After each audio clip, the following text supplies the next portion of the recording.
కాంగ్రెస్ పార్టీకి పోయే కాలం వచ్చినట్టున్నది.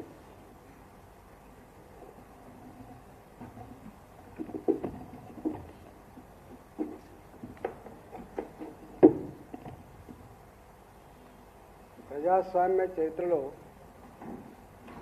ఎప్పుడు ఒక పార్టీ పథకం ప్రకారం ఇంకొక పార్టీ ఆఫీస్ మీద దాడి చేసే సందర్భం లేదు. నిరసన చెప్పిన సందర్భం ఉండొచ్చు, దిష్టి బొమ్మలు తగలబెట్టిన సందర్భం ఉండొచ్చు, కానీ పథకం ప్రకారం దాడి చేసే సందర్భం లేదు. నేను ఒకటే అడుగుతున్నా, రేవంత్ రెడ్డి గారి ప్రభుత్వం గింత బలహీనంగా ఉందా అంటున్నా నేను. మీరు స్వయంగా హోంమంత్రిగా ఉన్నారు, ముఖ్యమంత్రిగా ఉన్నారు, ఇక్కడ అనుభవం ఉన్నటువంటి సివి ఆనంద్ గారు కూడా ఉన్నారు. వందల మంది కర్రలతో రాళ్లతో పథకం ప్రకారం రెండు వైపుల నుంచి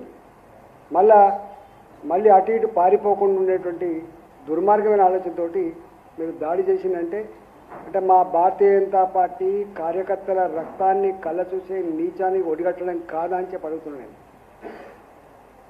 రేవంత్ రెడ్డి గారు, నీవనుకుంటున్నావు నీ చేతిలో ఇవాళ అధికారం ఉందని, నీది గింతంత బుద్ధమంత జాగాలు ఉండవు. నువ్వు గుర్తుపెట్టుకో, మేము ఒకవేళ తలుచుకుంటే ఇట్లాంటి పని కనుక పథకం వేస్తే నీ ఒకడు మిగిలడుగా. గుర్తుపెట్టుకో, స్వతంత్ర సంగ్రామం నుంచి మొదలుపెట్టి ఈనాటి వరకు వెరవకుండా దడవకుండా దేశ రక్షణలో వేలాది మంది రక్తతర్పణం చేసిన, ప్రాణాలు అర్పించినటువంటి వారసత్వాన్ని నిలయం భారతీయ జనతా పార్టీ అనే విషయం మీరు మర్చిపోతున్నారు. ఇంతకుముందు మా వాళ్ళు చెప్పినట్టుగా కిరాయిలతోటి చేయాల్సిన అక్కర్లేదు. మేము నిజంగా చేయదలుచుకుంటే తుక్కు అయిపోతారు. మీరు గుర్తుపెట్టుకోండి. నేను ఒకటే, ఒకవేళ నీ ఇంటెలిజెన్స్ వ్యవస్థ విఫలమైందా లేదా నీవే పథకం ప్రకారం పని చేయించినవా, దీని మీద ప్రజలకు జవాబు చెప్పాల్సిన అక్కర ఉందని, అప్పటి వరకు నిన్ను వదిలిపెట్టే ప్రసక్తి లేదని చెప్పి నేను హెచ్చరిస్తాను.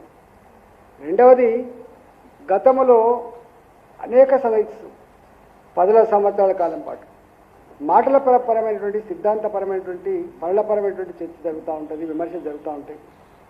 స్వయంగా నరేంద్ర మోడీ గారు చాలా సందర్భాల్లో ఒక మాట అన్నారు, ఇవాళ నన్ను తిట్టినన్ని తిట్లు దేశ చరిత్రలో ఎవరు పడకపోవచ్చు, నేను పడ్డన్ని తిట్లు ఎవరు పడకపోవచ్చు, మీ తిట్లే నాకు నిజమైన ఆశీర్వాదాలు, మీ తిట్లే నేను దయ చేసుకొని మరింత శక్తివంతనవుతున్నా, మీ తిట్లకు సమాధానం, మీ తిట్లకు జవాబు నా దేశాన్ని మరింత పురోగమింప చేయడమే నా ఎజెండా అని చెప్పి ప్రకటించిన నాయకుడు మోడీ గారు.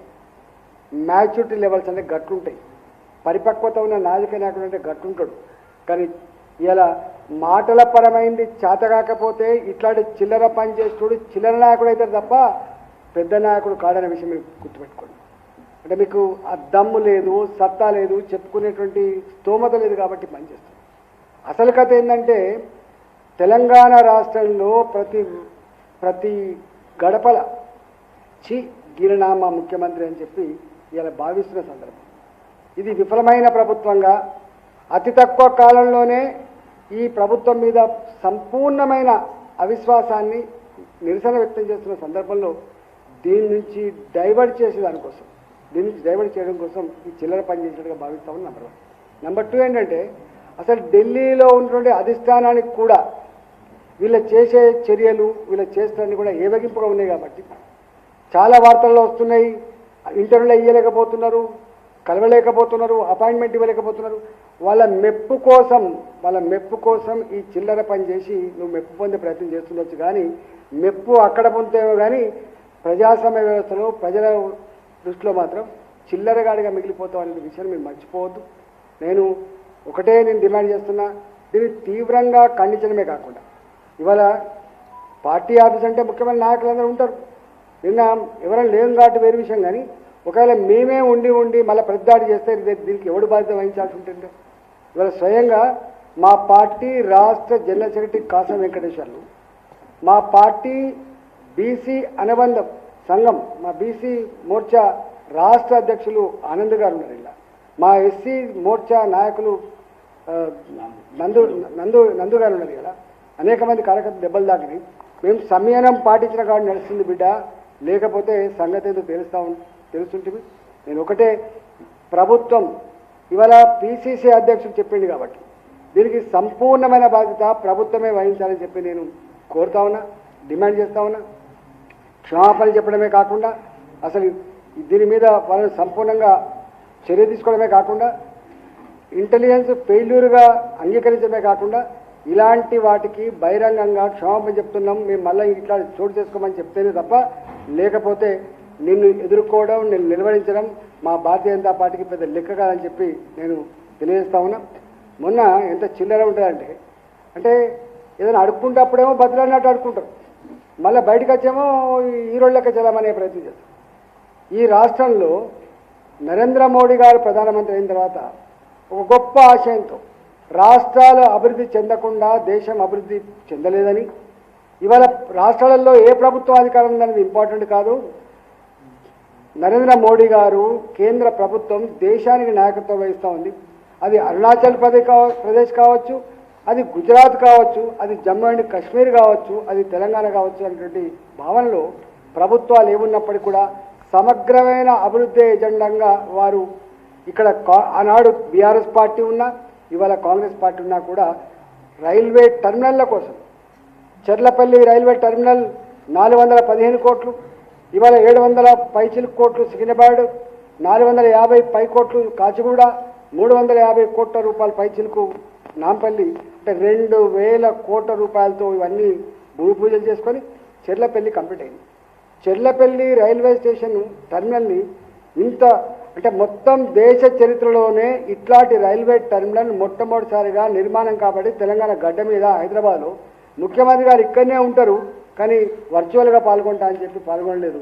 కానీ నాకు అనిపిస్తుంది ఆ ముఖ్యమంత్రి గారు ఓల్డ్ సిటీలో మాత్రం బాదుపుర చిన్న ఒక ఫ్లైఓవర్ని ఇనాగ్రేట్ చేయడానికి ఓవైసీ బ్రదర్స్ని ఒక పక్కకు అన్నను ఒక పక్కకు తమ్ముని కూర్చోబెట్టుకొని వెకిలి మాటలు మాట్లాడతారు. ఏమని, మాకు దమ్మునొల్లం, మేము పట్టి లాక్కొచ్చి పైసలు ఇప్పిస్తా, మోడీ గారిని లాక్కొస్తావు, మోడీ గారిని పట్టుకొచ్చి పైసలు ఇప్పిస్తావు అంటే కూట్ల రాయి తీయలేడు ఏట్ల రాయి తీసినట్టుగా మోడీ గారు ఎక్కడ, మీరెక్కడ, భారతీయ జనతా పార్టీ ఎక్కడ, నీ పార్టీ ఎక్కడ, వారి అనుభవం ఎక్కడ, నీ అనుభవం ఎక్కడ?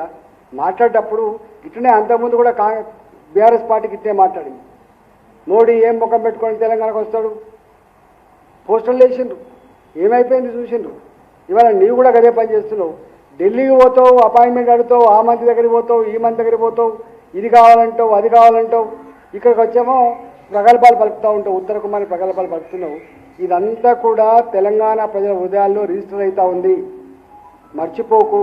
దీనికి అంతా తప్పకుండా మూల్యం చెల్లించక తప్పదని చెప్పి హెచ్చరిస్తూ ఉన్నాం. ఇవాళ నేను ఒకటే ప్రజాస్వామికవాదులని తెలంగాణ ప్రజానికాన్ని విజ్ఞప్తి చేస్తూ ఉన్నా, ఇలాంటి చిల్లర మల్లర పనిచేసి ఇంకా నేను ప్రజాస్వామ్యానికి ప్రతీక అని చెప్పి ఈ రాజ్యాంగాన్ని పట్టుకొని తిరిగేటువంటి కాంగ్రెస్ పార్టీ నాయకుల యొక్క వెకిలి చేష్టల్ని అర్థం చేసుకోమని, ఇట్లాంటి వాడికి తప్పకుండా గుణపాఠం చెప్పాలని చెప్పి నేను ప్రజాస్వామికవాదులకి అదేవిధంగా తెలంగాణ ప్రజానికి విజ్ఞప్తి చేస్తా ఉన్నాం. మేము ఓపికతో ఉన్నోళ్ళం, సహనం ఉన్నోళ్ళం, ప్రజాస్వామ్యం మీద విశ్వాసం ఉన్నోళ్ళం, రాజ్యాంగ విలువల్ని కాపాడటోళ్ళం కాబట్టి ఇవాళ మేము డిమాండ్ చేస్తా ఉన్నాం. ఒకవేళ మీరు ఇదే ఎజెండా అనుకుంటే దానికి ఎప్పుడైనా ఎక్కడైనా సిద్ధంగా ఉంటామనే విషయాన్ని మీరు అర్థం చేసుకోవాలని చెప్పి హెచ్చరిస్తూ బేషరతుగా రేవంత్ రెడ్డి గారు క్షమాపణ చెప్పవలసిందే. ఇవాళ బేషరతుగా సిపి గారు కూడా మేము విఫలమైనం, మేము ఈ 300 మందికి ఇక్కడనే జమైతున్నప్పుడు నీ ఇంటెలిజెన్స్ వ్యవస్థ ఏమైంది, నీకు సమాచారం ఏమైంది, నువ్వు ఎందుకు దాడి జరుగుతున్నప్పుడు కూడా నీ పోలీసులు ప్రేక్షక పాత్ర వహించిండ్రు, రాళ్లతో దాడి జరుగుతున్నప్పుడు, కట్టెలతో దాడి జరుగుతున్నప్పుడు ఏం చూసిండ్రు, శ్రద్ధం చూసిండ్రు, ఇదేనా నీ పోలీసు వ్యవస్థ, ఇదేనా నీ అనుభవం, ఇదేనా నీ కర్తవ్యం అని చెప్పి నేను తెలియజేస్తా ఉన్నా. ఇది మంచిది కాదు, శాశ్వతం కాదు. అధికారులు శాశ్వతం 30-30 సర్వీసులో ఉంటోళ్ళు ఇంత మంచి రిపోర్టు సాధించుకున్న వాళ్ళు ఇలా చిన్న దానికోసం ఇట్లాంటి పిచ్చి పని చేస్తే మంచిది కాదు. నేను సిపి గారిని కూడా కోరుతా ఉన్నా, తక్షణమే దీనికి బాధ్యులు ఎవరు ప్రణాళికలు రూపొందించిందో బేషరతుగా